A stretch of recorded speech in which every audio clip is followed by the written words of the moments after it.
on est tombé très bas. Alors professeur justement mu dem Émirats gis nañ ko tey ca Abu Dhabi sax daal di nay rencontrer le ministre bu Émirats bi foofu yore chargé des affaires africaines moom Ousmane Sonko donc lan la ñu mën a jàpp ni tey en terme de collaboration ñaari dëkk yi ak Sénégal lan la si mën a gagner surtout bi ñu indee plan de redressement bi. Exactement, c'est mobiliser les investisseurs internationaux autour du nouveau projet.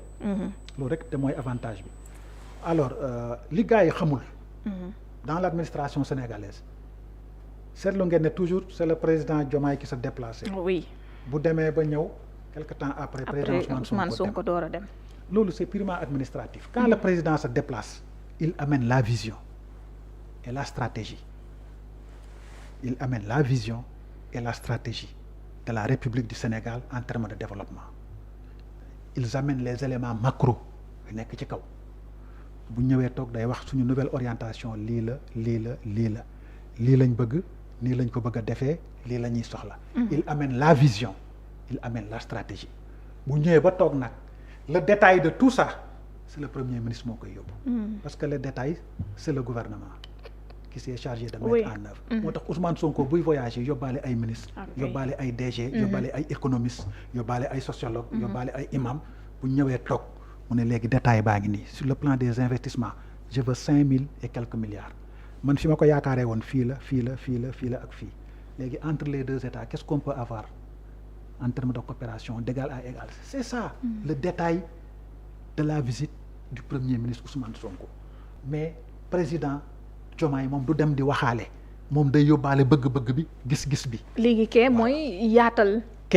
lépp. d'accord buy dem lu nekk da koy détailler axe de coopération yépp buy dem da koy détailler parce que ñi may toog ak il faut mu expliquer leen ne leen lii ak lii ak lii ak lii. le président mënut a dugg ci détail yooyu. c'est pas son rôle. C'est le premier ministre et les ministres ñoo koy def. oui moo tax da ngay dégg parfois c'est malheureux au Sénégal dégg waa xanaa moom bu président demee rek mu topp ko ils ne savent rien du tout. ñun ñi nekk dans les ministères sax xam nañ ne ministre bi balaa jóg. ñun ñoo koy defaral kayit yëpp waxtaan ceeg moom ba bu toogee di ko wax da nga yaakaar ne moo ko def. alors que laalu ko sax. alors que am na équipe bu nekk ci ginnaaw y a toujours des équipes derrière. mais tax li ma la wax rek. wax sa xalaat ci am réew. bilaay baaxul parfois da ngay toog di seetaan nit honnêtement mu leen li muy wax dara amu ci te xam nga réseaux sociaux lu tax mu bon. lu tax parfois mu bon du ma ne toujours lu tax mu bon. ñuy wax ci loo xam. waaw. gis nga bu nit toogee di wax yow ci loo xam. ci ngay xam ne ndekete y a un décalage honnêtement te c'est ce qui arrive tous les jours. ku nekk di wax la ni ko déggee rek nga koy waxee. xam nga rek xoolal defal exemple bi nga gis nit ku toog rek di wax yow ci loo xam. wala yow ci loo dund xam ko wala yow ci sa métier. da ngay gis muy jaar totalement à côté. mais yow comme ça te concerne pas. da ngay bàyyi chroniqueur nu mu la neexee. waaw mais yow ti sànq ni kii li muy wax musiba la.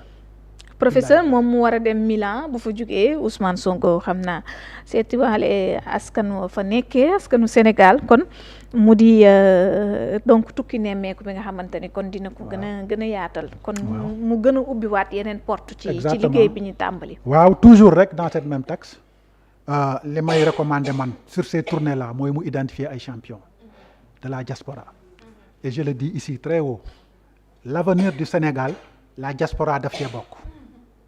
L'avenir du Sénégal la diaspora daf cee bokk. donc il faut que Ousmane Sonko à travers la diaspora sénégalaise. mu identifier 100 ou 200 champions. xam nga ñooñu lan la ñuy soxla ci ñoom leur mentalité bi nekk ci ñoom. xam nga nekk Amérique di entreprendre nekk France di entreprendre bokkut ak nga nekk Sénégal di entreprendre. mais ko ñoom yàgg nañ fa réussir fa. mentalité bi ñu am. li Max Weber doon wax l'éthique protestante et l'esprit du capitalisme loolu lañ soxla ci ñoom ñu ñëw indaale seen mentalité entrepreneuriale boobu nga xam ne amul ñu jox la 1 milliard nga war a def entreprise nga di ci takk jabar ak di ci jënd ay oto lu nengatu ci affaire yooyu ñooñu amuñu mentalité boobu te man je dis que 200 champions bu ñu ko amoon tey dina soppi lu bëri ku nekk ci nga jox ko benn domaine d'activité. waxuma nag ñu exclure ñi nekk fii ñi nekk fii tamit am na ñoo ciy valeur. yaa ngi dégg mais ku nekk ñu defal la caution bancaire 1 milliard.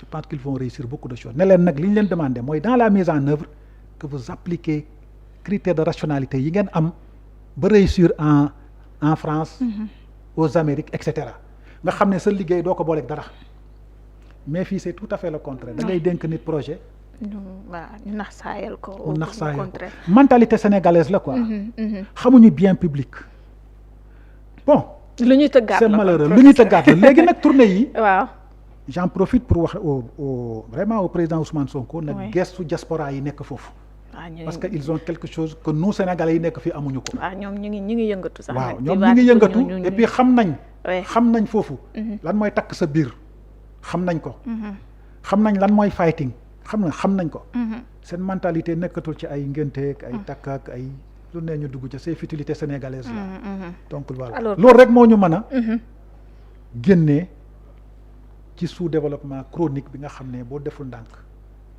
dinañ ci yàgg or bul fàtte ne on était au 4e sous-sol oui waaw donc redressement bi 2024 2050 mais redressement bi mooy première phase redressé 2024 2034 deuxième phase bi mooy impulsé 2034 à partir de 2050 il faut impulser redresser impulser accélérer moo nekk ci agenda ci redressement bi 2050 alors professeur lu ñu tëraloon ci waxtu jeex na benn point bi dama koy lépp ndax am na programme bu war a topp ci man professeur ma bàyyi la nga tàggatoo en tout cas c'est un plaisir ci xam-xam bi ak ci waxtaan bu am solo bi ngi ñu may possibilité tey waaw man maa lay remercier ci invitation bi jërëjëf waaw c'est bien de parler politique c'est bien de parler de Pastef man j'aime bien parler de Pastef parce que man pour la première fois ma militer dans un parti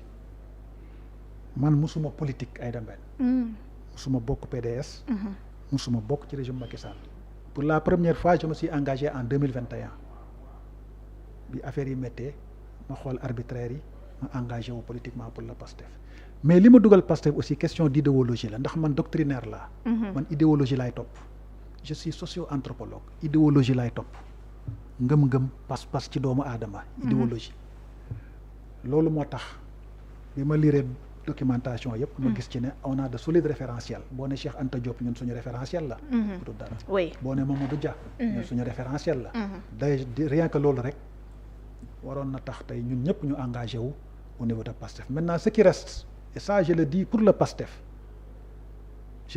Pastef et les militants de Pastef ñëpp meluñ ne Ousmane Sonko Pastef ñëpp meluñ ne Ousmane Sonko am na ñoo xam ne pare nañ ca projet boobu yàgg ci seen bopp lañ nekk ça aussi on le dénonce am na ñoo xam ne pare nañ ci projet bu yàgg ci seen bopp lañ nekk c'est pas la ligne du parti am na ñoo xam ne xale yi nit ñi militants yi à la base dañ leen di woo faaleetuñ leen jëlatuñ leen téléphone